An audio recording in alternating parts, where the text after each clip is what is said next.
Hi guys, so today's video is going to be on the basic nursing supplies that I like to carry around on my shifts.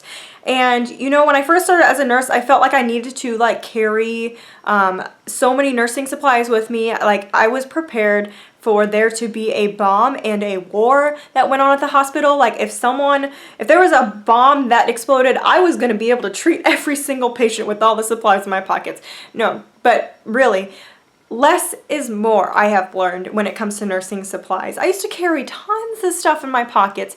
IVs, chloropreps, alcohol swabs, gauze, tape, scissors, pens, all this stuff. And when I really needed it, I couldn't find it in my pockets because I had so much stuff in my pockets. So I have very much simplified what I carry around with me now, and it depends on where I'm working at and as far as what I carry around. So if I'm working on med-surg, it's a little different than what I carry around when I'm working in the ER.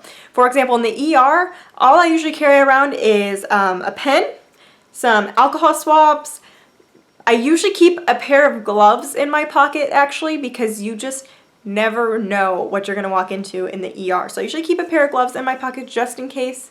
Sometimes I may have one or two IV needles, again, just in case there's an emergency, we need to start something really quick. But usually that's pretty much it. I usually carry around a little pad of paper too to write down vital signs or something really quick. On med-surg, I carry around my shift report sheet that I use for my shift report, but you don't need that in the ER because you're turning over so many patients, so I don't really carry around a shift report sheet in the ER. I also always carry around scissors too when I'm in the ER and when I'm on med-surg. Scissors are the #1 nursing thing that you're gonna need.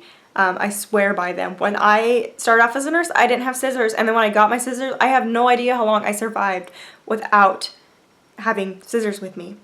When I'm on med-surg, I pretty much carry around the similar things: a pen, my shift report, alcohol swabs, and that's usually pretty much it. Once in a while I'll have tape. Of course, I have my stethoscope on me. I always have my Carmex on me. I have to have some sort of chapstick on me. But I try to keep it simple on med-surg because you really don't need to carry around that much stuff. I carry around the alcohol swabs for cleaning ports or, stuff like that. But if I need to do a dressing change or change an IV out, I'm just going to go grab those supplies. It's usually not an emergency on med-surg, usually. Of course things can happen, but typically you're not going to run into that as much on med-surg as you are in the emergency room. Anyways, what basic supplies do you guys find that are necessary to carry around with you when you're at clinicals or when you're working as a nurse? Let me know that in the comments below. Give this video a thumbs up and subscribe to my channel, and I'll see you next time.